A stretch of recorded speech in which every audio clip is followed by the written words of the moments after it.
देखिए अभी आप लोग किसके बारे में पढ़ रहे थे? पूरा कोऑर्डिनेट ज्योमेट्री के बारे में पढ़ रहे थे ना। लेकिन नाइन्थ में भी आप लोग कोऑर्डिनेट के बारे में क्या किए थे? पढ़े थे, ठीक है। तो टेंथ में जब नियामक ज्यामिति की बात होती है, ठीक है, तो ये बहुत ही महत्वपूर्ण हो जाता है। क्या हो जाता है? बहुत ही महत्वपूर्ण। इसके बिना आप टेंथ में अच्छा स्कोर नहीं कर पाइएगा। मतलब ज्यादा से ज्यादा नंबर अगर आप लाना चाहते हैं तो कोऑर्डिनेट आपका ठीक होना बहुत ही जरूरी है। इसीलिए अभी हम आपको क्या किए हैं कि पूरे चीज को क्या करवाए हैं, रीड करवाए हैं, ताकि आप जाने कि क्या क्या पढ़ना है। जैसे अभी आप पढ़ रहे थे तो आपको क्या आया? दूरी सूत्र आया, विभाजन सूत्र आया, केंद्रक आया, मध्य बिंदु आया, ठीक है, और उसके बाद क्वाड्रेंट आया, जिसको चतुर्थांश आप लोग पढ़े हैं, ठीक है। तो टेंथ में जो क्वेश्चन पूछा जाता है, ठीक है, टेंथ क्लास में जो क्वेश्चन पूछा जाता है वो क्या करता है कि नाइन्थ से भी रिलेटेड होता है। किस क्लास से भी रिलेटेड होता है? नाइन्थ से भी रिलेटेड होता है, ठीक है। बेसिक जो कंसेप्ट है इसका वो किस क्लास में हम लोगों को पढ़ना है? नाइन्थ में पढ़ना है, जिसको आप लोग क्या किए, पढ़ के आए भी है, ठीक है। तो मुख्यतः टेंथ में इसका जो मार्जिन है, अंकों का जो वेटेज है, वो कहां से कहां तक है? 7 से लेकर कितना अंक तक का है? 10 अंक तक का है। समझिए, ये 7 से जो 10 अंक है, ठीक है, ये 2 सेट में क्वेश्चन आता है। कितना सेट में आता है? 2 सेट में। तो जब एक सेट में रहेगा तो इसके सिलेबस के अनुसार कितना अंक का कोऑर्डिनेट पूछने वाला है आपको एग्जाम में? 7 से लेके 10 नंबर तक। लेकिन जब 2 सेट में रहेगा तो ये कहां से कहां तक चला जाता है? 14 से लेकर 20 अंक तक। समझ गए? अगर आपका कुछ टॉपिक कमजोर भी पड़ जाता है, अच्छा से आपकी तैयारी नहीं हो पाती है, अगर कोऑर्डिनेट का आप कर लेते हैं तो इतना अंक आप क्या कर सकते हैं, आसानी से अपने एग्जाम में ला सकते हैं। इसीलिए इस चैप्टर का बहुत ही क्या है, महत्व है। और इस चीज को हम लोगों को क्या करना पड़ेगा, समझना पड़ेगा अच्छा तरीका से, कि भाई इसमें हम ज्यादा से ज्यादा क्या कर सके, नंबर उठा सके। तो आज जो हम आपको पहला क्लास जो अभी हम आपको ले रहे हैं, ठीक है, इसमें जो ये चैप्टर का नाम जो लिखा हुआ है उसका नाम क्या है? नियामक ज्यामिति, ठीक है। इसको एक दूसरा नाम से भी जाना जाता है। उसका दूसरा नाम क्या है? निर्देशांक ज्यामिति। क्या है उसका दूसरा नाम? यानी नियामक ज्यामिति को ही हम लोग किसके नाम से जानते हैं?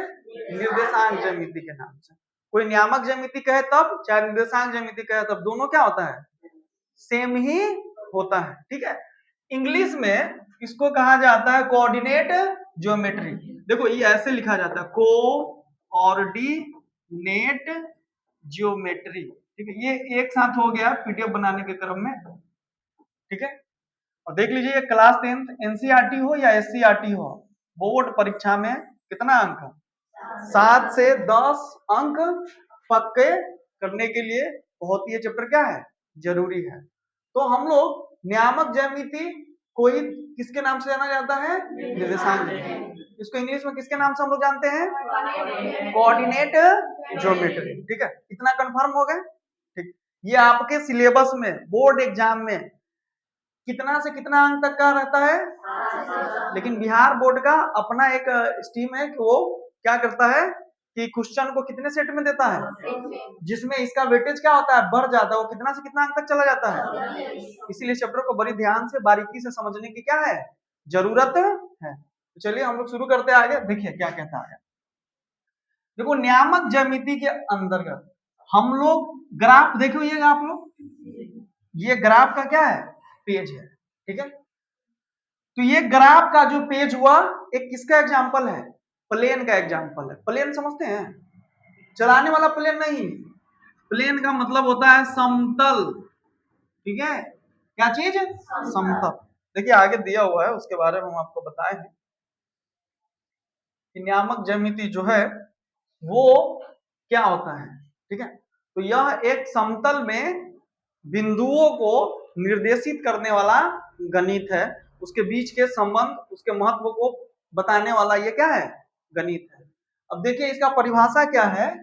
तो डिफिनीशन है नियामक ज्यामिति का गणित की वह शाखा जिसमें एक तल यानी प्लेन, अभी पीछे आपको दिखाए थे ये चीज, ये प्लेन, ये बोर्ड भी क्या है, एक प्लेन है, आपका कॉपी का पेज भी क्या है, प्लेन है, ठीक है, समतल है, बराबर है ना जी, तो वही चीज। तो कह रहा है कि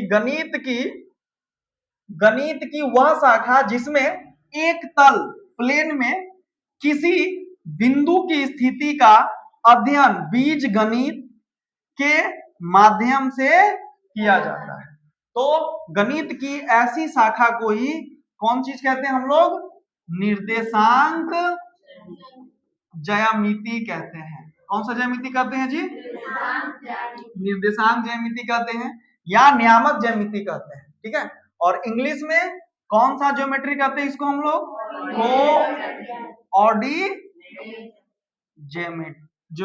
कोऑर्डिनेट जियोमेट्री,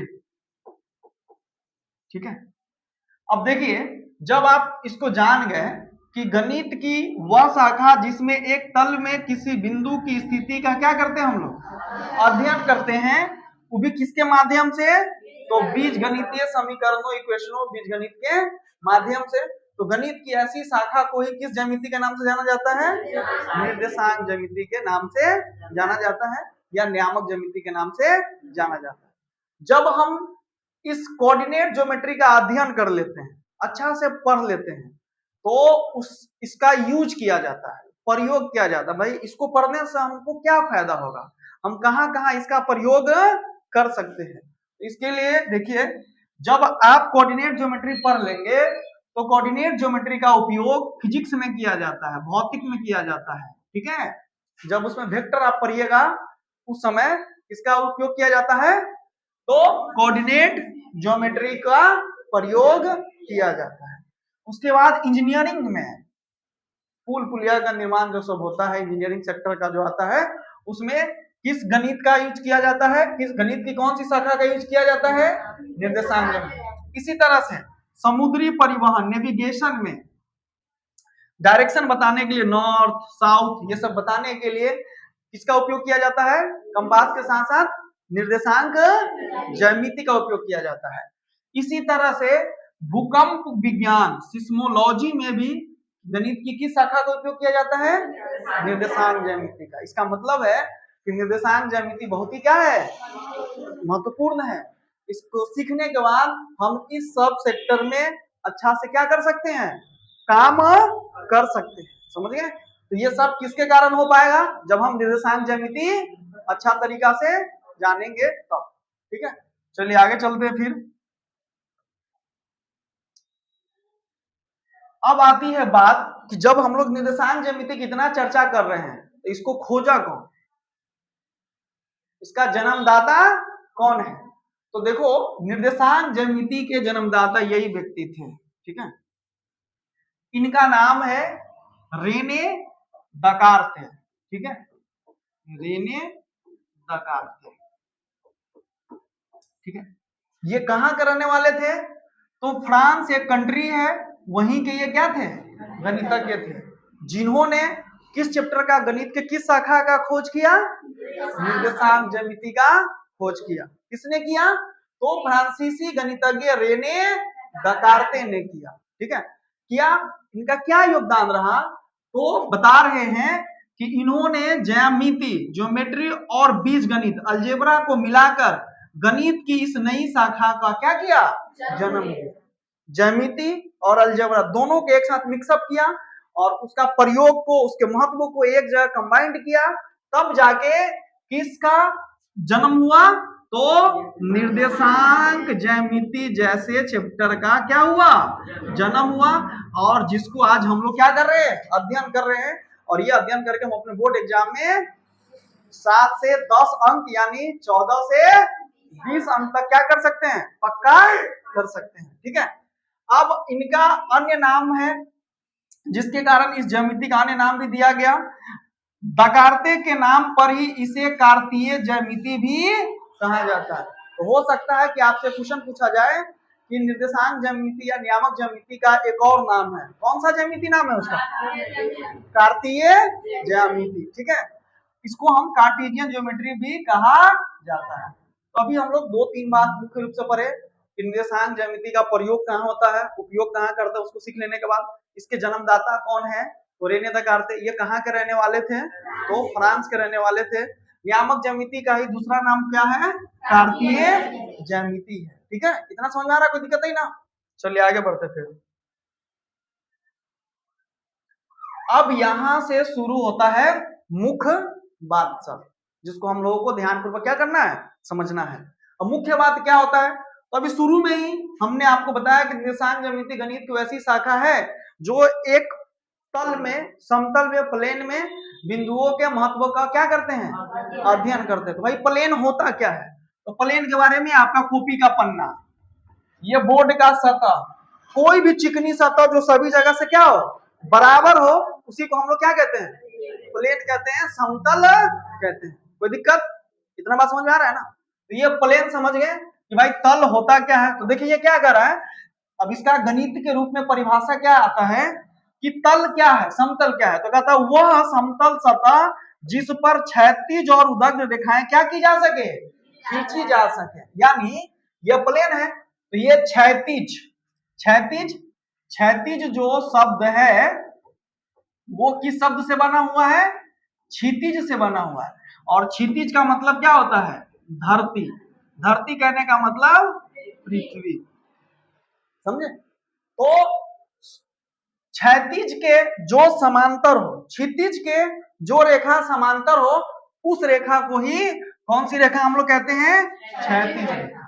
ठीक है, अब दूसरा रेखा है ये, ठीक है, तो इस रेखा को हम लोग कहते हैं उदग्र रेखा। कौन सी रेखा कहते हैं, उदग्र रेखा कहते हैं। कौन सी रेखा कहते हैं जी, और उदग्र रेखा वह रेखा होता है जो धरती पर सीधा क्या किया जा सके, गाड़ा जा सके, सीधा सीधा क्या किया जा सके, गाड़ा जा सके।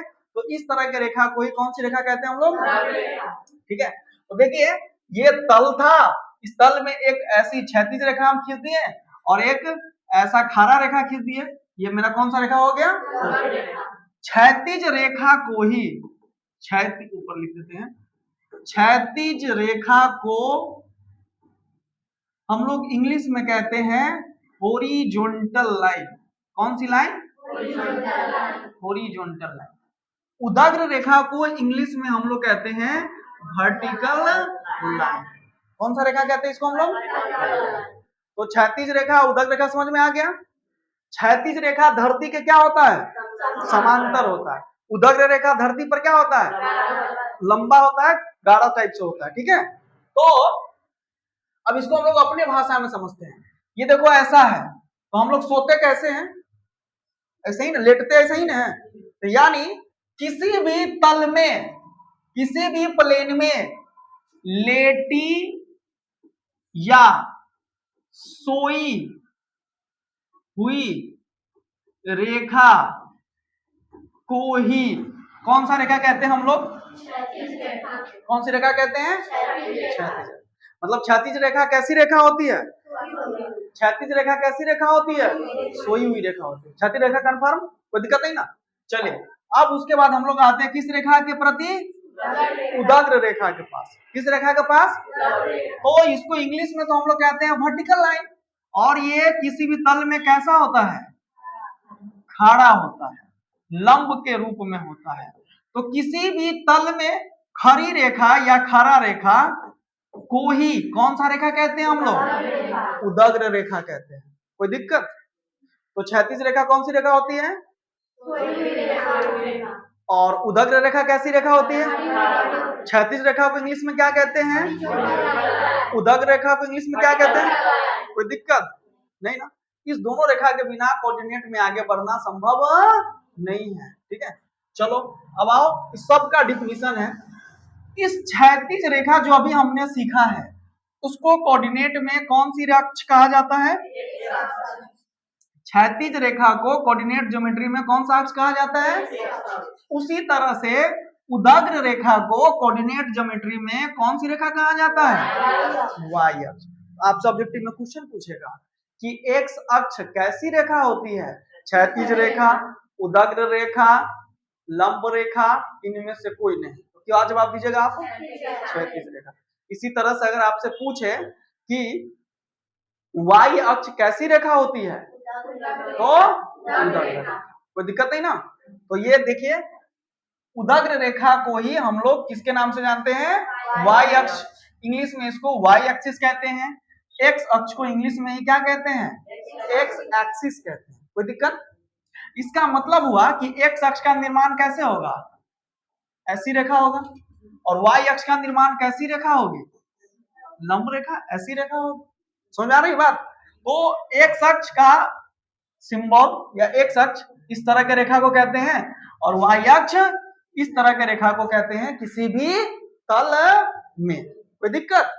अभी सबके बारे में कुछ पॉइंट है, देखिए आइए समझते हैं हम लोग। इसका किताबी नाम हो गया कौन सी रेखा, इंग्लिश में इसको कौन सा नाम से जानते हैं। आसान भाषा में अगर अपना भाषा में समझे तो कैसी रेखा होती है, एक्स अक्ष। एक्स अक्ष कैसी रेखा होती है, या कैसी रेखा होती है, लेटी हुई रेखा। अब आइए वाई अक्ष के बारे में जानते हैं। इसका किताबी नाम कैसी रेखा होता है, और इसी को ऊर्ध्वाधर रेखा भी कहते हैं। कौन सी रेखा कहते हैं, उदग्र रेखा। कोई कौन सी रेखा के नाम से जाना जाता है, ऊर्ध्वाधर रेखा के भी नाम से जाना जाता है। इंग्लिश में इसको कौन सा लाइन कहते हैं हम लोग, वर्टिकल लाइन कहते हैं। ठीक है। आसान भाषा में समझे तो खड़ी रेखा या खरा रेखा को ही कौन सा अक्ष कहा जाता है। हम पूछते हैं किसी भी तल में सोई हुई रेखा को कौन सा अक्ष कहेंगे, खड़ी रेखा को कौन सा अक्ष कहेंगे। कोई दिक्कत। चलिए गुड। अब आओ इसका संकेत। तो देखो ये जो संकेत है उसको हम एक्स ओ एक्स डैश के नाम से जानते हैं। किसके नाम से जानते हैं, एक्स अक्ष का पूरा जो संकेत है, एक्स अक्ष को जो डिनोट करने का जो संकेत है वो क्या है, एक्स ओ। देखो ओ और जीरो में अंतर है। ओ जो होता है ना पूरा गोल होता है, ओ जो होता है सो क्या होता है, और जीरो जो होता है ना वो ऐसे लंबा होता है। कहीं भी इस तरह का गोल रखेगा तो उसको हम लोग क्या पढ़ेंगे, ओ। और ऐसे लंबा हो जाएगा थोड़ा तो उसको हम लोग क्या पढ़ते हैं, शून्य, या उसको और किसके नाम से जाना जाता है, जीरो के नाम से। तो ओ और जीरो में डिफरेंस समझ में आ गया। तो इसको हम लोग क्या पढ़ेंगे, एक्स ओ एक्स डैश। एक्स ओ एक्स डैश मतलब इसको कौन सा अक्ष कहेंगे हम लोग। उसी तरह से वाई अक्ष को किस संकेत से जाना जाता है, तो capital Y O, Y O. ये किस अक्ष का संकेत हो गया, वाई अक्ष का। वाई ओ वाई डैश किस अक्ष का संकेत हो गया, वाई अक्ष का संकेत हो गया। कोई दिक्कत। तो एक्स अक्ष वाई अक्ष ये समझ में आ गया, प्लेन समझ में आ गया, क्षैतिज रेखा समझ में आ गया, और क्या समझ में आ गया, उदग्र रेखा समझ में आ गया। चलिए आगे बढ़ते हैं।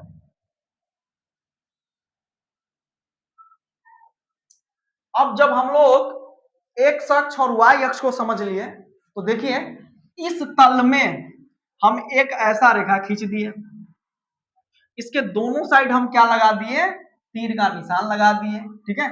और इसका नाम हम डाल दिए एक्स, इधर से एक्स ओ एक्स डैश, एक्स ओ एक्स। ये मेरा कौन अक्ष हो जाएगा, सोई हुई रेखा है, इसको कौन सा अक्ष कहेंगे, एक्स अक्ष। ठीक।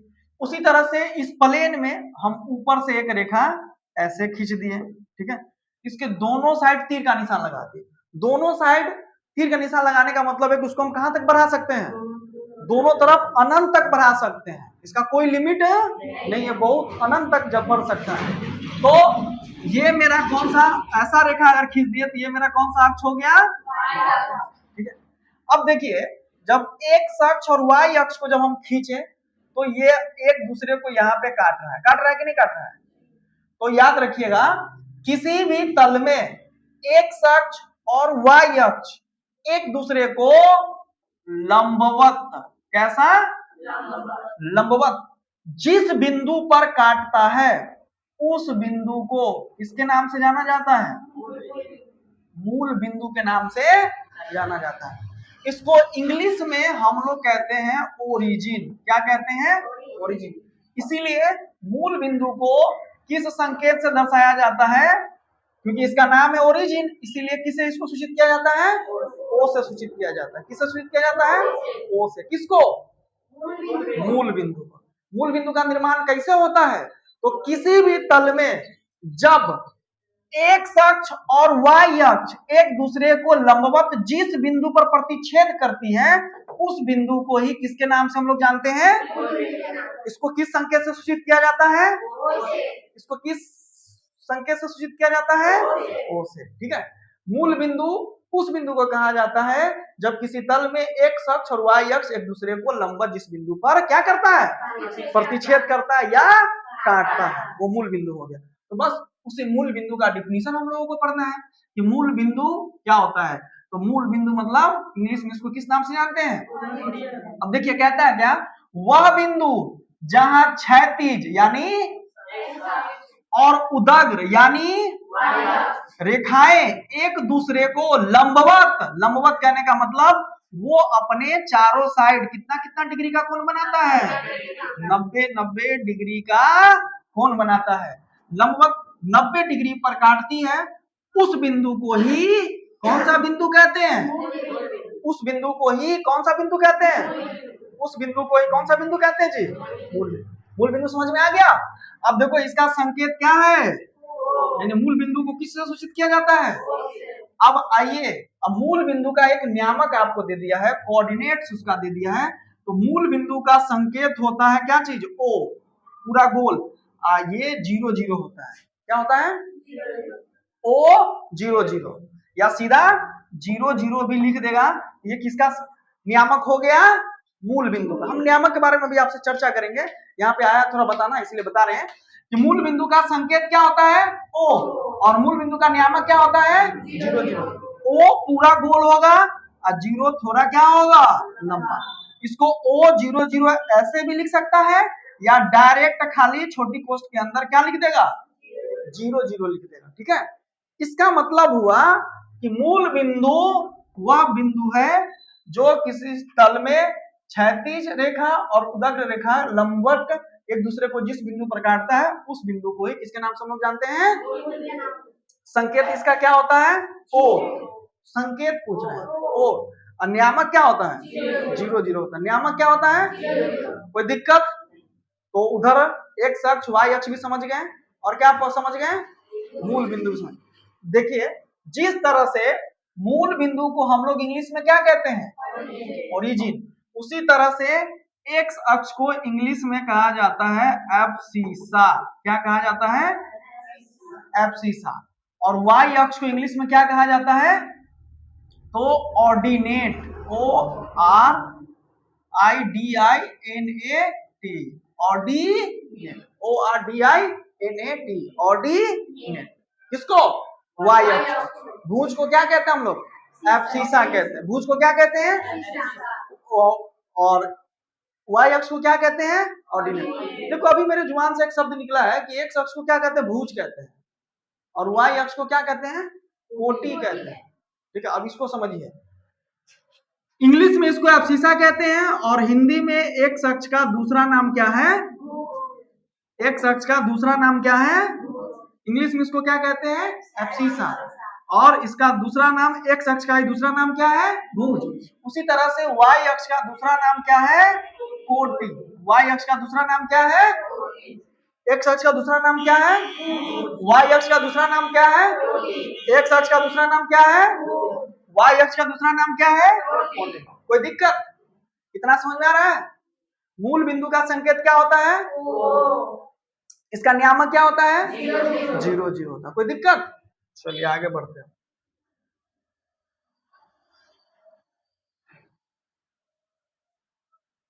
अब इसको समझिए, यहाँ पे क्या है।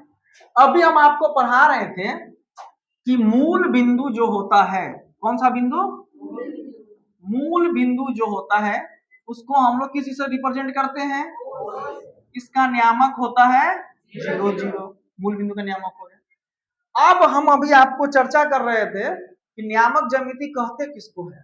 तो नियामक ज्यामिति के बारे में हम आपको अभी बताया डिफिनीशन में कि नियामक ज्यामिति गणित की वैसी शाखा है जिसके अंतर्गत हम किसी समतल यानी तल में किसी बिंदु के महत्व को महत्व के बारे में क्या करते हैं?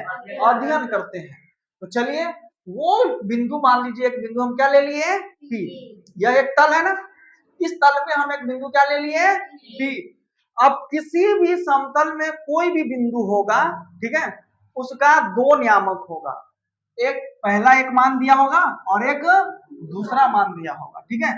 तो इसको लिखने का तरीका इसी तरह से है, बिंदु को हमेशा किस लेटर से रिप्रेजेंट किया जाता है, कैपिटल लेटर से। किस लेटर से, एबीसीडी का बड़ा ब्लॉक लेटर जो होता है उससे किसी भी बिंदु को रिप्रेजेंट करते हैं। कहीं पर भी बिंदु दर्शाइएगा तो हमेशा बड़का एबीसीडी लिखिएगा, छोटा वाला एबीसीडी नहीं लिखिएगा। और उसके बाद छोटी कोस दीजिएगा, पहला जो मान होता है एक्स का मान होता है और दूसरा जो मान होता है सो वाई का मान होता है। जैसे मान लीजिए कि हम एस एक बिंदु लिए और उसको हम लिख दिए 6,7, 6,7। तो ये एक तल में एस बिंदु है जिसका नियामक क्या हो गया, जैसे यहाँ पे कि तल में मूल बिंदु ओ होता है और उसका नियामक क्या होता है, 0,0। इसका एकदम फिक्स है कि इसका नियामक 0,0 होगा। उसी तरह से इसी तल में हम एक बिंदु लिए एस, उसका नियामक हम क्या डाल दिए, 6 और 7। इसका कहने का मतलब है कि इसमें x का मान कितना है और y का मान कितना है। x का मान कहने का मतलब भुज का मान कितना है और y का मान कहने का मतलब कोटि का मान कितना है। यानी कोई भी बिंदु अगर हम लेते हैं, क्या करते हैं, कोई भी बिंदु लेते हैं, कोई भी अगर हम बिंदु लेते हैं तो शुरू का जो मान होगा वो किसका मान होगा, भुज का, और बाद का जो मान होगा वो किसका मान होगा। चलिए आप हमको बताइए कि हम यहाँ पर ये एक बिंदु लिए हैं और इसका नियामक हम आपको दिए हैं 5, 7। हम आपसे इसमें पूछ रहे हैं कि आप हमें बताइए कि यहाँ पे कोटि का मान कितना है, गुड। हम आपसे पूछ रहे हैं कि आप हमको बताइए भुज का मान कितना है, 5। चलिए सही सही बता दिया आप। हम एक और नाम दे रहे हैं आपको, मान लीजिए यहाँ पे r है, इसका मान हो गया -7, -6। एक तल में हम r एक बिंदु लिए, उसका नियामक है -7, -6। हम आपसे पूछ रहे हैं कि इस बिंदु r के लिए भुज का मान बताइए। कैसे पकड़ लिए, क्योंकि आपको बताया गया है कि कोई भी बिंदु लेंगे उसमें दो को हमको मान देगा, तो शुरू वाला जो मान होता है वो किसका मान होता है और बाद वाला जो मान होता है वो किसका मान होता है, कोटि का मान होता है। तो हम इसी तरह से आपको r एक बिंदु दिए और ऐसे उसका नियामक लिख दिए और हमने आपसे पूछा कि आप हमको यहाँ पर भुज का मान बताइए, आप हमको क्या बता रहे हैं।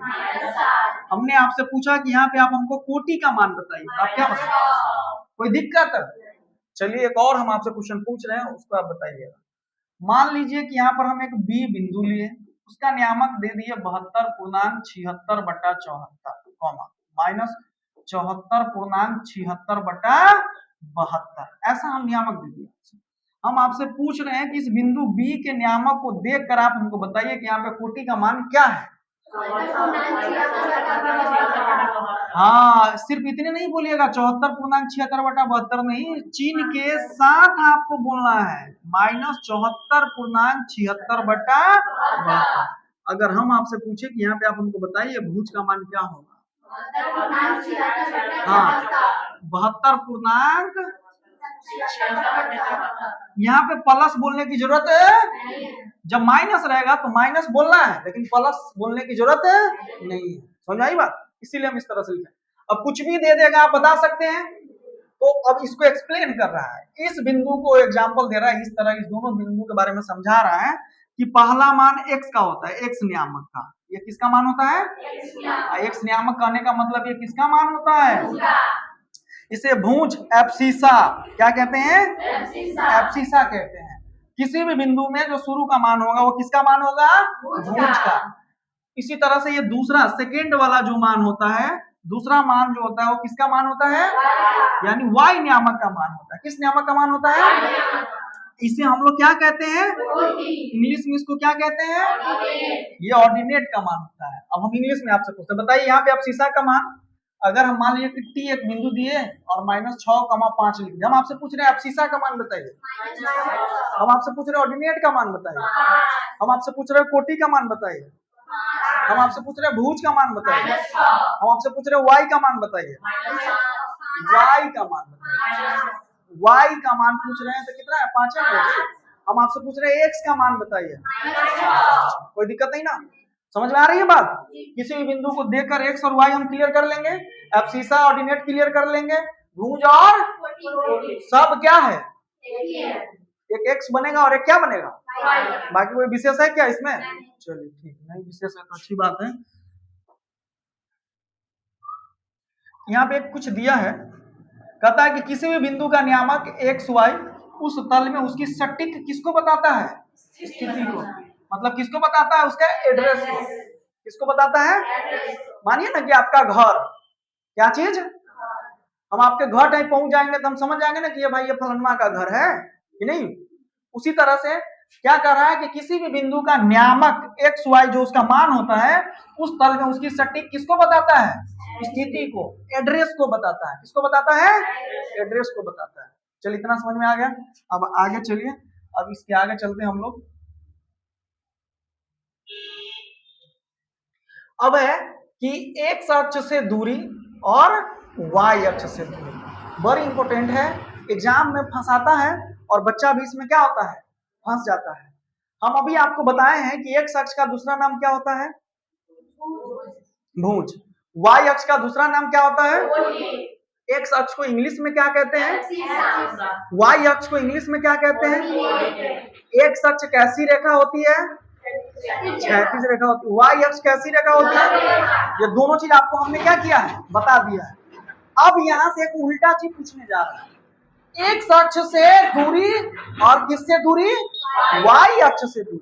इसको हम लोगों को समझना है कि भाई ये एक्स अक्ष से दूरी क्या होता है, वाई अक्ष से दूरी क्या होता है। तो देखिए, एक्स अक्ष से दूरी, बिंदु की एक्स अक्ष से दूरी उसका क्या कहलाता है, वाई नियामक कहलाता है, अर्थात क्या कहलाता है, कोटि कहलाता है। देखो दोनों में फर्क है, एक शब्द है एक्स अक्ष से दूरी और दूसरा है एक्स अक्ष। इसमें एक शब्द सटा है खाली, से दूरी, और इसमें कुछ सटा हुआ नहीं है, ठीक है। तो जब ये पूछे कि एक्स अक्ष से दूरी को क्या कहते हैं, तो क्या कहते हैं, वाई नियामक या क्या कहते हैं, ज्यादा करके ये आएगा। हम जब ये पूछे कि एक्स अक्ष को क्या कहते हैं, तो क्षैतिज रेखा कहते हैं या उसको हम लोग क्या कहते हैं, भुज कहते हैं, ठीक है। तो ज्यादा ये बोलना है। अब इसका यूज होगा, स्थिर से दिमाग में इस बात को क्या करिए, समझिए, बहुत इंपॉर्टेंट बात हम अभी आपको बता रहे हैं कि एक्स अक्ष से दूरी को क्या कहते हैं, तो क्या कहते हैं उसको, एक्स अक्ष को क्या कहते हैं, से दूरी पूछे तो उल्टा हो जाना है। जैसे अभी जैसे ही आपके दिमाग में आता है एक्स अक्ष तो आप सीधे कह देते हैं भुज, बोल देते कि नहीं। वाई अक्ष आप डायरेक्ट क्या बोल देते हैं, कोटि बोल देते हैं। लेकिन एक चीज दिमाग में बैठाइए, एक्स अक्ष से दूरी तो क्या बोलेंगे उसको, उसी तरह से वाई अक्ष से दूरी उसको क्या बोलेंगे, लगता है नहीं समझे आप। सीधा पूछे एक्स अक्ष को क्या कहते हैं या एक्स अक्ष का दूसरा नाम क्या है, तो ये भुज। सीधे बोले कि एक्स अक्ष से दूरी को क्या कहते हैं, कोटि, उलट देना है। से दूरी शब्द जब ये लगेगा तो पलट देना है, उल्टा बोलना है। एक्स अक्ष से दूरी को क्या कहते हैं, वाई अक्ष से दूरी को क्या कहते हैं, वाई अक्ष को क्या कहते हैं, दिमाग में एकदम बैठे रहिए बात को। से दूरी कहेगा तब ये पलटना है, और सीधे पूछेगा तो पलटने की जरूरत है, उलटने की जरूरत नहीं है। तो वही चीज मेन पर है कि देखिए, महत्वपूर्ण परीक्षा कॉन्सेप्ट, इंपॉर्टेंट एग्जाम कॉन्सेप्ट, ये पूछता है, आइडिया करता है एग्जाम में, क्या होता है, आता ही है, ठीक है। इसीलिए ध्यान से रखिएगा, दिमाग में बैठा लीजिए कंसेप्ट को कि एक्स अक्ष को क्या कहते हैं, एक्स अक्ष कैसी रेखा होती है, वाई अक्ष से दूरी को क्या कहते हैं, वाई अक्ष को क्या कहते हैं, और ये कैसी रेखा होती है, दग्ध रेखा। कैसी रेखा होती है, हमको लग रहा है कि आप लोग अब इस कॉन्सेप्ट को समझ गए, समझ में आ गया कि नहीं, आ गया ना। एक्स अक्ष को क्या कहते हैं, भुज। एक्स अक्ष से दूरी को क्या कहते हैं, वाई अक्ष को क्या कहते हैं, वाई अक्ष से दूरी को क्या कहते हैं, बस से दूरी तो अपने बात को क्या कर देना है, उलट देना, कोई दिक्कत। अब आइए इसको ग्राफिए हम लोग समझते हैं भाई ये क्या चीज होता है। तो इसको समझाने के लिए आपके सामने एक ग्राफ बना हुआ है। जैसे मान लीजिए ग्राफ पर ये y अक्ष है और ये कैसा अक्ष है, x अक्ष है। यहाँ pxy एक बिंदु है, मतलब p एक बिंदु है जिसका नियामक x और क्या है, y है। अब इसको समझा रहे हैं। ये कह रहा है कि y अक्ष से समांतर दूरी क्या कहलाता है, समांतर का मतलब तो समझते हैं, जैसे ये हुआ तो एकदम बराबर में क्या रहना चाहिए, दूसरा चीज क्या रहना चाहिए, खड़ा। ये जैसे तो दोनों के बीच में दूरी क्या होना चाहिए, सेम, तब नहीं ये समांतर हुआ। तो देखिए ये बिंदु P है, ये मूल बिंदु है। अब यहां से ये y अक्ष के खड़ा बिंदु समान, ये एक रेखा हो गया, तो y अक्ष यही ना हुआ, तो ये यहां से ये x अक्ष है, ये x अक्ष है ना जी, तो यहां से खड़ा दूरी लिए। अब ये खड़ा दूरी किस अक्ष के समांतर आ रहा है, y अक्ष। तो y अक्ष से समांतर दूरी को ही क्या कहते हैं हम लोग। इसी तरह से ये x अक्ष है, तो ये यहां से ये y अक्ष से ये y अक्ष हुआ ना, यहां से एक बिंदु ऐसे है, यह रेखा इस P बिंदु तक पहुंचने के लिए एक x अक्ष, फिर से समझ अच्छा से समझ तब ज्यादा मजा आएगा। ये हो गया y अक्ष और ये मेरा हो गया हमने क्या किया कि यहाँ पर एक बिंदु ले लिया जिसका नाम P है और इसका नियामक क्या है, अब हमको इस बिंदु तक आना है, यहाँ पर ये बिंदु है, तो हमको सीधा दूरी लेना है। ये y अक्ष से यहां से हम लोग चलते चलते चलते चलते चलते यहाँ पर पहुंचेंगे, पहुंचेंगे नहीं पहुंचेंगे। तो यह जो पहुंचे इससे जो रेखा बना ये किस अक्ष के समांतर है, y अक्ष के समांतर है। और जो चीज y अक्ष के समांतर होता है उसको हम लोग क्या कहते हैं। इसी तरह से अब इस बिंदु पर हमको ऐसे ऐसे आना है, ऐसे ऐसे ऐसे ऐसे ऐसे ऐसे आए, ठीक है। अब यहां से यहां तक आए, तो यह जो रेखा बना ये किसके समांतर बन गया, तो x अक्ष के समांतर जो रेखा होता है वो किसका मान होता है, भुज का, ठीक है। उल्टा चला जाता है, यानी x का मान हो गया यहाँ पर x अक्ष से समांतर दूरी और ये y का मान हो गया y अक्ष से समांतर दूरी, यानी ये मेरा क्या हो गया, ये मेरा कोटि हो गया और ये मेरा क्या हो गया। इसी चीज को हम लोग समझा रहे थे यहाँ पे, इसको ग्राफ में आपको क्या किया है समझा है, कोई दिक्कत नहीं ना। समांतर दूरी y अक्ष के समांतर दूरी क्या कहलाता है, और x अक्ष के समांतर दूरी क्या कहलाता है। उतना माथापच्ची नहीं करिए, सीधा जब भी कोई बिंदु दिया रहेगा, मान लीजिए कि s कोई बिंदु दिया 7,9, हम पूछे कोटि का मान बताइए, हम पूछे भुज का मान बताइए, कोई दिक्कत। चलिए आगे चलते हैं हम। अब आगे बहुत इंपॉर्टेंट चीज आया, जब आप x अक्ष और y अक्ष जब आप समझ गए तो ये बहुत ही इंपॉर्टेंट चीज आया है। क्या इंपॉर्टेंट चीज आया इसको समझिए, क्या है ये इंपॉर्टेंट चीज। जैसे मान लीजिए कि यह मेरा एक क्या है, तल है, यह मेरा क्या है, एक तल है, क्या है, यह मेरा एक तल है। हम क्या किए कि इसके अंदर एक ऐसा रेखा पूरा पन्ना में खींच दिए और एक ऐसा रेखा इस पूरे पन्ना में खींच दिए। आप जानते हैं कि इसको एक्स ओ एक्स डैश कहते हैं, इसको वाई ओ वाई डैश कहते हैं। याद रखिएगा, दाहिना तरफ सीधे एक्स होता है और बायां तरफ डैश वाला होता है। इसी तरह से ऊपर की तरफ वाई होता है और नीचे की तरफ क्या होता है, वाई डैश होता है। तो जब इस तल में हम ऐसा एक चित्र बना दिए तो यह जो मेरा प्लेन है वो कितना भाग में बढ़ता है जानते हैं, 4 भाग। ये पहला भाग हो गया, ये दूसरा भाग हो गया, ये तीसरा भाग हो गया और ये कैसा भाग हो गया, चौथा भाग। कुछ समझ में आ रही बात। जब किसी भी तल में एक्स और वाई अक्ष को हम लोग ड्रॉ करते हैं तो वो तल कितना पार्ट में बढ़ जाता है, 4 भाग। और इसको हम लोग काउंटिंग कैसे करते हैं, तो ऐसे काउंटिंग करते हैं, यहाँ से यहाँ आते हैं, फिर यहाँ से यहाँ आते हैं और फिर यहाँ से ऐसे घड़ी के सुई के विपरीत दिशा में इसको हम लोग क्या करते हैं, सुई के विपरीत दिशा में तल को बांटते हैं, ठीक है। सुई के विपरीत, ये पहला, वहां से चल के फिर यहाँ है दूसरा, तीसरा और क्या चीज, चौथा, ठीक है।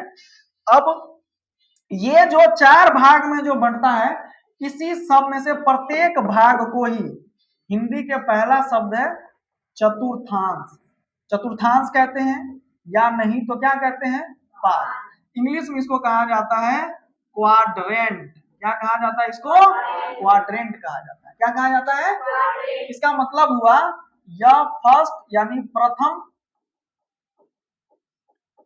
प्रथम चतुर्थांश या प्रथम पार्ट। इंग्लिश में कहे तो फर्स्ट क्वाड्रेंट। इसको क्या कहेंगे, द्वितीय चतुर्थांश या द्वितीय पाद। इंग्लिश में क्या कहेंगे इसको? Second quadrant. इसको क्या कहेंगे? तृतीय चतुर्थांश या तृतीय पाद, या इंग्लिश में कहेंगे थर्ड क्वाड्रेंट। इसको क्या कहेंगे? चतुर्थ चतुर्थांश या चतुर्थ पाद। इंग्लिश में इसको क्या कहेंगे? Fourth quadrant. कोई दिक्कत नहीं।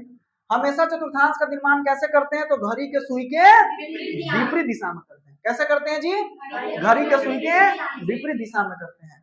तो देखिए, तल का विभाजन 4 चतुर्थांश, द फोर्थ क्वाड्रेंट। ये क्या होता है? जब एक्स अक्ष और वाई अक्ष किसी तल में खींचे जाते हैं तो तल कितने बराबर हिस्सों में बढ़ जाता है? 4 बराबर हिस्सों में बढ़ जाता है। इनमें से प्रत्येक हिस्से को क्या कहते हैं? चतुर्थांश या पाद। इंग्लिश में क्वाड्रेंट या पाद कहते हैं प्रत्येक हिस्सा को। अब इसी चित्र को ऐसे बताया, ये देखो ये ऐसे हो गया, ये ऐसे नहीं होगा, ऐसे तीर आएगा, फिर तीर कैसे आएगा? ऐसे आएगा। ठीक है, तो ये मेरा प्रथम है, ये मेरा द्वितीय है, ये मेरा तृतीय है, ये मेरा चतुर्थ है।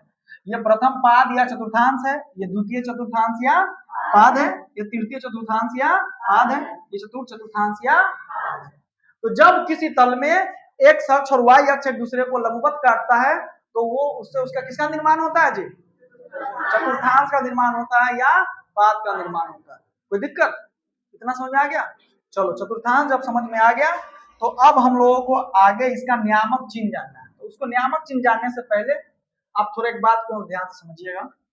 जब किसी भी तल में हम y अक्ष और x अक्ष खींचते हैं, x o x dash, y o y dash, ठीक है, तो मूल बिंदु से किधर की तरफ?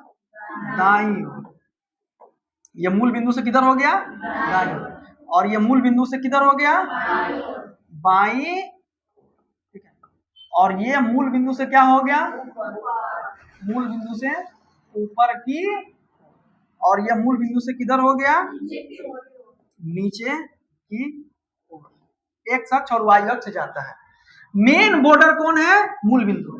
तो मूल बिंदु से दाईं ओर आप लोग पटरी देखे होइएगा। क्या देखे होइएगा? पटरी। पटरी दो तरह के आपके पास हो सकता है, एक तो 15 सेंटीमीटर का हो सकता है, या नहीं तो 30 सेंटीमीटर का हो सकता है। ठीक है, तो 15 सेंटीमीटर और 30 सेंटीमीटर का जो स्केल होता है, सबका माप जो होता है 1 सेंटीमीटर का जो इकाई होता है उसके बीच में कितना मिली सेंटीमीटर होता है? 10 मिली सेंटीमीटर होता है। यानी कहने का मतलब, अगर ये मूल बिंदु को पॉइंट को हम 0 मान ले तो यहाँ से 1 2 3 4 5 6 7 8 9 10वां लाइन ऐसे बड़ा होगा। ठीक है, इसी तरह से फिर आगे जाए, 1 2 3 4 5 6 7 8 9 10वां लाइन फिर क्या होगा? बड़ा होगा। यानी एक इकाई दूरी को, 1 सेंटीमीटर दूरी को मूल बिंदु से दाईं ओर +1 लिखते हैं, दूसरे को क्या लिखते हैं? +2। इसी तरह से आगे बढ़ते हैं, 10 के बाद फिर लेते हैं, इसको क्या लिखते हैं? 3 लिखते हैं, प्लस का 3 लिखते हैं। तो मूल बिंदु से दाईं ओर किस तरह के दूरी को दर्शाया जाता है? पॉजिटिव। पॉजिटिव कहने का मतलब धनात्मक दूरी को। ठीक है, एक्स एक्सिस पर मूल बिंदु से दाईं ओर किस तरह की दूरी को दर्शाया जाता है? इसको हम लोग कौन सा दूरी कहते हैं? धनात्मक दूरी। इसी तरह से मूल बिंदु से बाईं ओर भी हम लोग क्या करते हैं? 10 ठो के बाद एक बड़ा, फिर 10 ठो के बाद एक बड़ा, 1 इकाई, फिर 10 ठो के बाद 1 इकाई। ठीक है, ऐसा ये प्लस इन्फिनिटी तक जा सकता है दाईं ओर, और ऐसा ये माइनस इन्फिनिटी की तरफ आ सकता है बाईं ओर। तो मूल बिंदु के बाद जो पहला 1 सेंटीमीटर का जो दूरी होता है उसको क्या लिखते हैं? इसको क्या लिखते हैं? दूसरा जो दूरी होता है 1 सेंटीमीटर उसको क्या लिखते हैं? इसी तरह से तीसरा जो 1 सेंटीमीटर का दूरी होता है उसको क्या लिखते हैं? इसी तरह से होते होते माइनस इन्फिनिटी सेंटीमीटर तक के दूरी तक जाते हैं, और इसको काउंटिंग को हम लोग ऐसे ही आगे क्या करते हैं? बढ़ाते चले जाते हैं। तो एक्स अक्ष पर मूल बिंदु से दाईं ओर कैसा दूरी को लेते हैं हम लोग? इसी तरह से मूल बिंदु से बाईं ओर कैसा दूरी को लेते हैं हम लोग? निगेटिव। निगेटिव करने का मतलब कैसा एक दूरी लिखते हैं? ऋणात्मक। -1 -2 -3 लिखते हैं। इधर क्या लिखते जाते हैं? +1 +2 और +3। अब इसी तरह से मूल बिंदु से ऊपर की ओर y अक्ष पर इधर की तरफ 1 सेंटीमीटर के दूरी को +1, फिर अगला 1 सेंटीमीटर दूरी को +2, फिर अगला +1 सेंटीमीटर दूरी को क्या लिखते हैं? इस तरह से हम लोग इधर की कहां तक जा सकते हैं?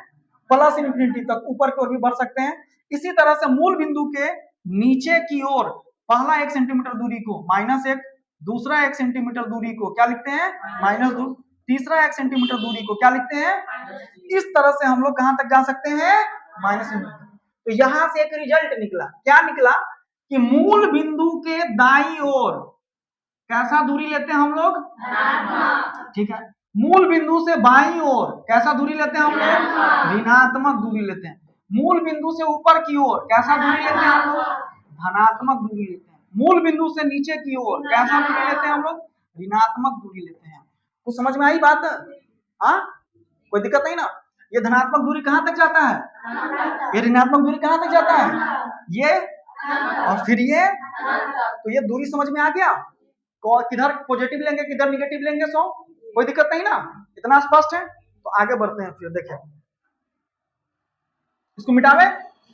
चलिए ठीक।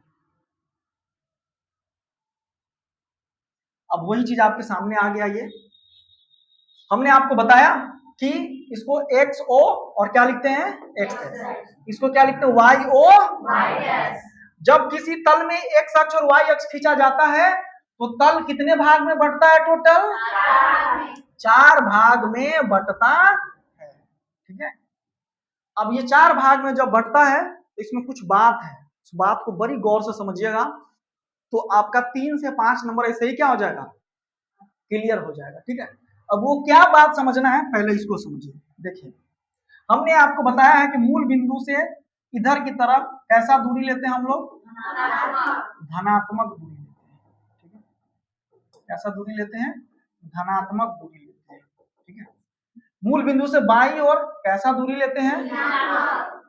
ये ये बराबर बराबर होता है। ये सब कितना कितना सेंटीमीटर होता है? एक सेंटीमीटर का दूरी होता है। ऐसा नहीं कि जहां तहां काट दे रहे हैं, समझ रहे हैं? ये हम अभी बना रहे हैं, यहाँ से ये -4, ये -5, ये -6, -7, फिर ऊपर की तरफ भी +1, +2, +3, +4, +5 और क्या चीज? +6। नीचे की तरफ -1, -2, -3, -4, -5, -6 और बढ़ा देंगे माइनस क्या हो जाएगा? ये वाई ओ वाई डैश, ये एक्स ओ एक्स डैश। देखो, जिधर की तरफ डैश नहीं रहता उधर की तरफ कैसा दूरी होता है? पॉजिटिव। जिधर डैश होता है उधर कैसा दूरी होता है? देखो, इधर डैश नहीं है तो कैसा दूरी लिए हुए हैं? इधर डैश है तो कैसा दूरी लिए हुए हैं? चलो, अभी आप सबको नहीं ठीक आइएगा। देखिए, किसी भी घर को हम लोग बनाते हैं तो उसके लिए किसको जोड़ना पड़ता है? दीवार को। किसको जोड़ना पड़ता है? दीवार को। जैसे ही घर बना हुआ है, एक दीवार ये है, एक दीवार ये है। तो चलिए, आपको हम बताएं कि भाई ये 4 तल में किसी भी तल को बांट देता है, एक्स अक्ष वाई अक्ष। तो बताइए, ये मान लीजिए कि हम ये प्रथम पाद को प्रथम घर मान लेते हैं। तो ये मेरा प्रथम घर का जो बाउंड्री हुआ, ये 0 अगर मूल बिंदु है यहाँ से, तो एक यह रेखा हुआ और एक यह रेखा हुआ। यह रेखा कैसा है? एक्स अक्ष। ठीक है। और ये वाई अक्ष। ठीक। तो एक्स अक्ष का जो दीवार है प्रथम पाद के लिए वो कैसा है? पॉजिटिव है। इसका मतलब है कि इस घर में, इस प्रथम पाद में, प्रथम चतुर्थांश में या फर्स्ट क्वाड्रेंट में जो भी बिंदु आएगा, जो भी व्यक्ति रहेगा, या बिंदु, व्यक्ति का मतलब यहाँ पे किससे है? बिंदु से, उसका एक्स अक्ष हमेशा क्या रहेगा? पॉजिटिव। क्योंकि इसकी दीवार जो बनी हुई है, किस दीवार से बनी हुई है? उसी तरह से वाई दीवार भी इसका क्या है?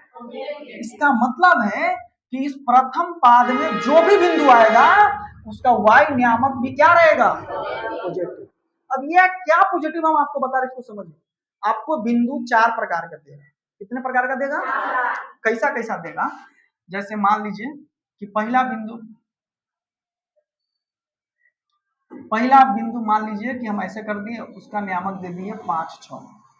दूसरा बिंदु हम आपको दे दिए, उसका नियामक दे दिए -7, -6।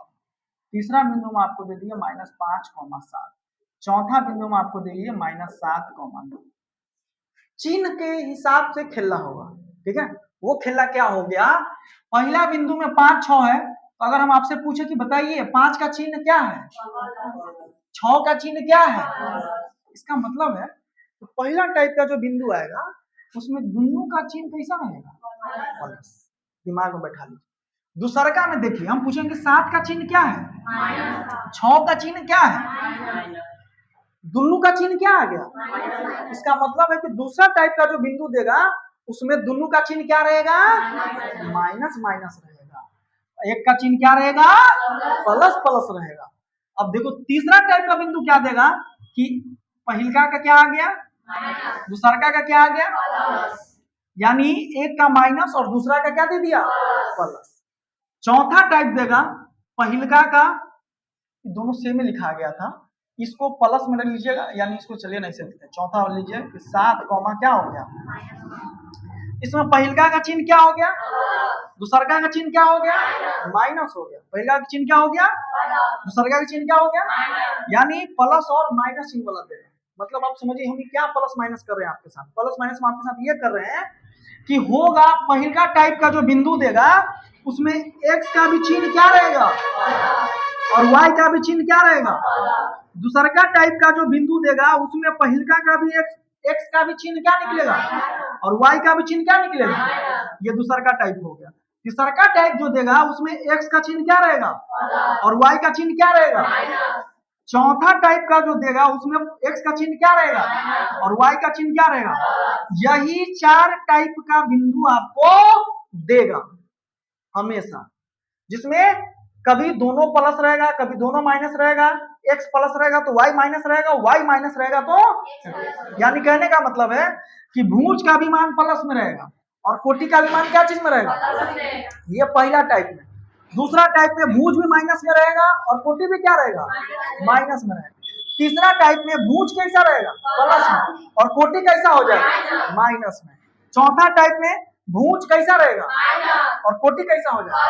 तो वही हम आपको बता रहे हैं कि ये प्रथम पाद का कहना है कि भाई साहब हमरा एरिया में, हमरा बॉर्डर इलाका में वही बिंदु रह सकता है, उसी बिंदु को आप दर्शा सकते हैं जिसका भुज का भी मान कैसा रहना चाहिए और कोटि का भी मान कैसा रहना चाहिए, प्लस प्लस।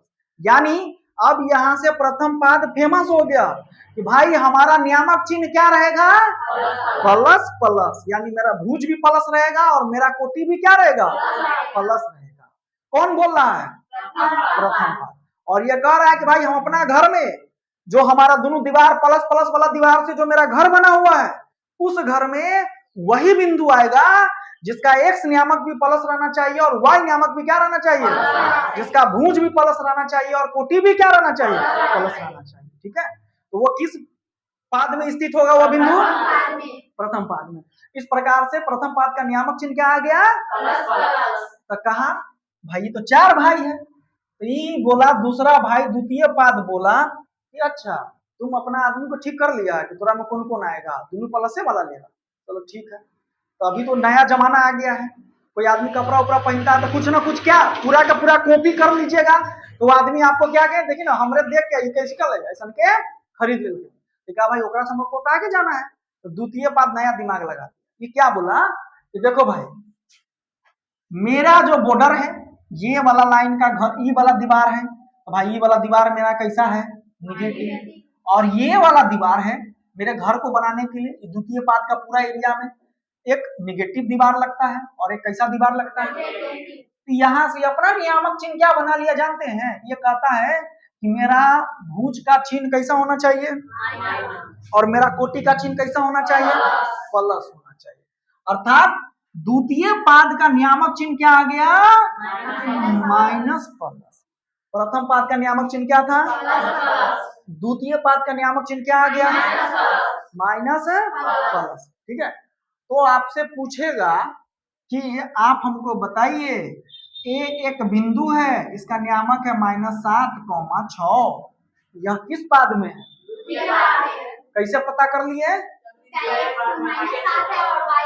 y 6 है। अगर आपको कहेगा कि भाई बी एक बिंदु है, उसका नियामक 7,6 है, ये किस घर में जाएगा? पहचान लीजिएगा।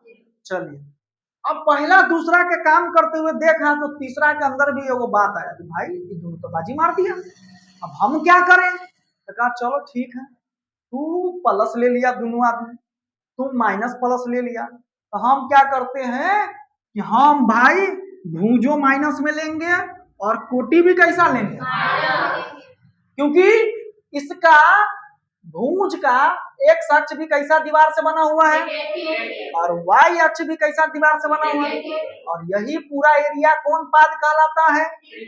इसीलिए इसका बाद भी सेटिंग हो गया और यह बाद सेटिंग करके तृतीय पाद का नियामक चिन्ह क्या बना लिया? माइनस माइनस बना लिया, यानी तृतीय पाद का नियामक चिन्ह क्या हो गया? माइनस माइनस हो गया। तो आपसे कोई व्यक्ति पूछे कि बताइए प्रथम पाद का नियामक चिन्ह क्या होता है, द्वितीय पाद का नियामक चिन्ह क्या होता है, तृतीय पाद का नियामक चिन्ह क्या होता है, सेकेंड क्वाड्रेंट का नियामक चिन्ह क्या होता है, फर्स्ट क्वाड्रेंट का नियामक चिन्ह क्या होता है, थर्ड क्वाड्रेंट का नियामक चिन्ह क्या होता है।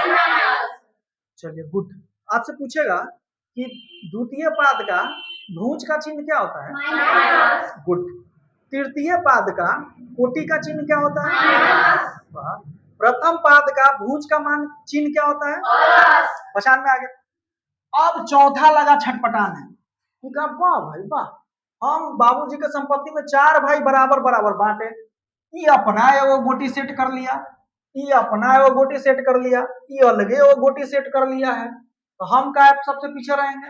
यो दिमाग लगाया, तीनों का अध्ययन किया, तीनों का वेशभूषा को समझा, कॉपी करके अपना भी बदल लिया। बदल के देखिए ये कैसे बदला, तो इसका जो एक्स अक्ष वाला जो है वो किस तरह के दीवार है, पॉजिटिव। वाई अक्ष वाला जो दीवार है कैसा है, नेगेटिव। और इस दीवार और इस दीवार से मिल के ये पूरे एरिया बनता है, और इस पूरे एरिया को ही हम लोग कौन सा पाद कहते हैं, या सेकेंड फोर्थ क्वाड्रेंट कहते हैं, या चतुर्थांश कहते हैं। तो कहा ठीक है भाई, हमरा भी अब देख लो। तो पहले तो एक्स का मान होता है, तो भुज का दीवार इसका कैसा था, तो ये भुज का चिन्ह क्या रख लिया, इसका दूसरा का ये है कोटि, कोटि का दीवार इसका कैसा है, इसीलिए ये चिन्ह क्या रख लिया, और ये बोल दिया कि भाई मेरा नियामक चिन्ह क्या होगा, प्लस, मेरा नियामक चिन्ह क्या होगा, प्लस माइनस। यानी यहां से यह कहने लगा कि वैसा कोई भी बिंदु जिसका भुज पॉजिटिव हो और कोटि निगेटिव हो, तो वो किस बिंदु पाद में आएगा, वो बिंदु प्रथम पाद का कहना था कि वैसा कोई भी बिंदु जिसका भुज पॉजिटिव हो और कोटि क्या हो, पॉजिटिव भी हो, भुज भी पॉजिटिव हो और कोटि भी पॉजिटिव हो, वह बिंदु किस पाद में स्थित होगा। दूसरे चतुर्थांश का कहने का मतलब था कि वैसा कोई भी बिंदु जिसका भुज क्या हो, निगेटिव हो, माइनस हो, और कोटि क्या हो, वो बिंदु किस में लाइज करेगा, द्वितीय पाद में। इसी तरह से तृतीय पाद के लिए भुज भी क्या होता है, निगेटिव, माइनस, ठीक है, ऋणात्मक, कोई भी बोलिए तीनों में से चलेगा। और कोटि भी क्या होना चाहिए, माइनस, निगेटिव या ऋणात्मक। वो बिंदु किस पाद में स्थित होगा, तृतीय पाद में स्थित होगा, ठीक है। तो अभी हम आपसे कुछ क्वेश्चन पूछते हैं, इस सबको डिलीट करके हटा दिए। हम आपसे पूछ रहे हैं कि आप हमको R एक बिंदु है, उसका नियामक है 7,-6, बताइए किस पाद में आएगा, चतुर्थ। कैसे पहचान लिए, हाँ, भुज पॉजिटिव है और कोटि क्या है, और भुज पॉजिटिव और कोटि निगेटिव किस चतुर्थांश का नियामक चिन्ह होता है, चतुर्थ का होता है, समझ गए। हमने आपको एक और सवाल दिया, -72,74 P एक बिंदु दिया, और आपसे हम पूछ रहे हैं कि बताइए ये किस पाद में स्थित है, कैसे पता कर लिए,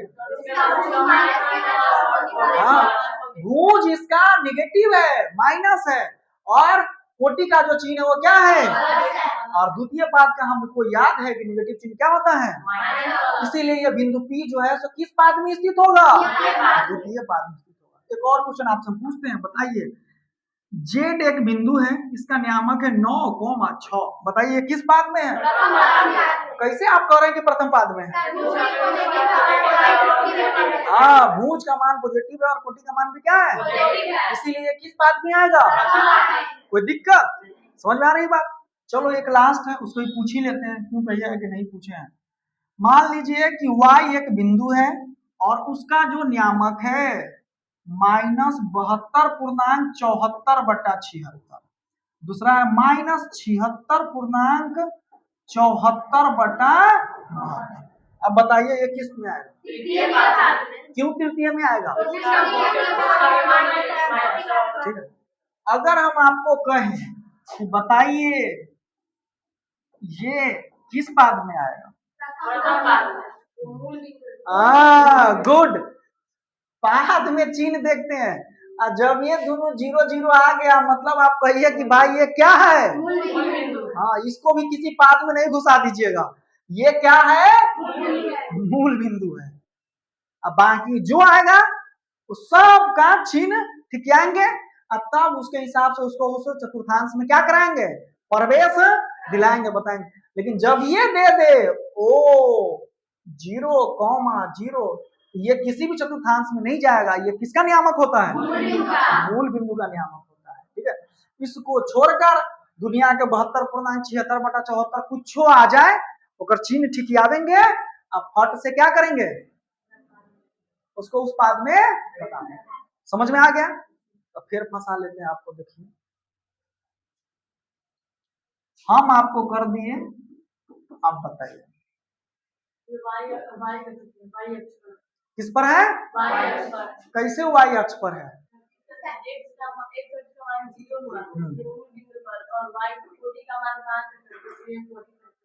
थोड़ा गलत एक्सप्लेन किया आप, इसको समझिए। जब भी ध्यान दीजिए, ये सब तो अंक में दे रहा था, जब दोनों 0 रहेगा तो उसको मूल बिंदु कहेंगे, अंक में देगा तो उसका नियामक चिन्ह को देख के उसको किस चीज में ले गए? पाद में। लेकिन अब आपको फंसाने के लिए ऐसे दे सकता है या ऐसे दे सकता है, दोनों में से कोनो एक नियामक को क्या कर देगा? 0, और एक का क्या कर देगा? मान। तो आप इतने याद रखिएगा, जिसका मान होगा, जिस अक्ष का मान होगा उसी अक्ष पर वह बिंदु स्थित होगा।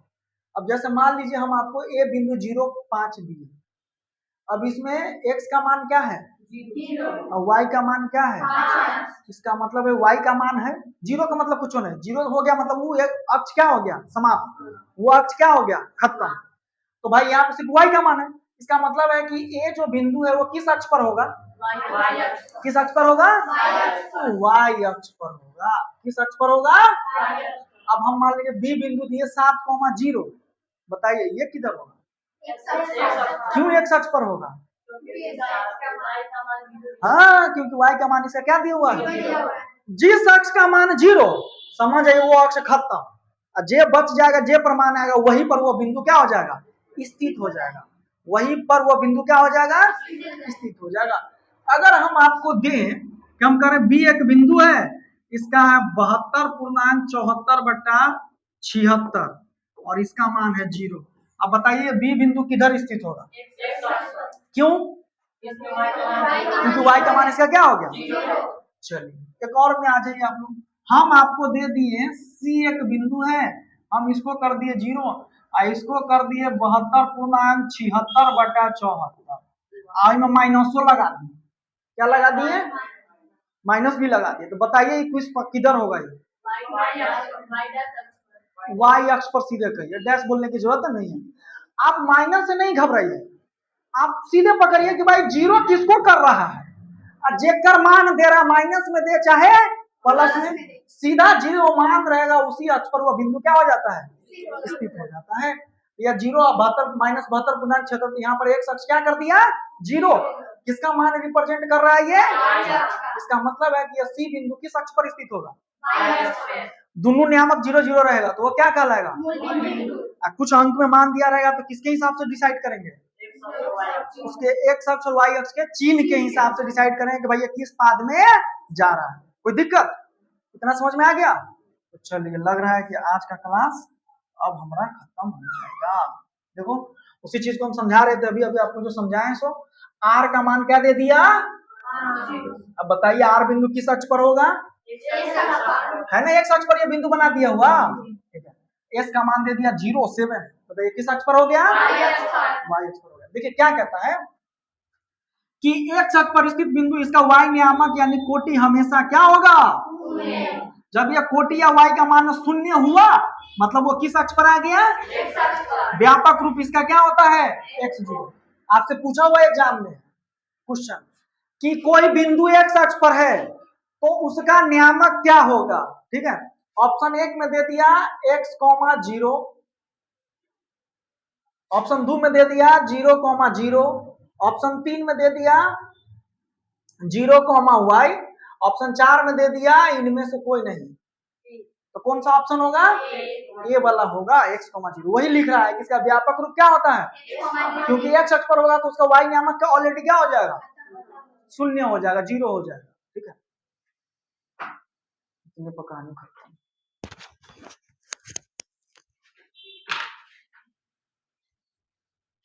रिकॉर्डिंग हो रहा था कि नहीं।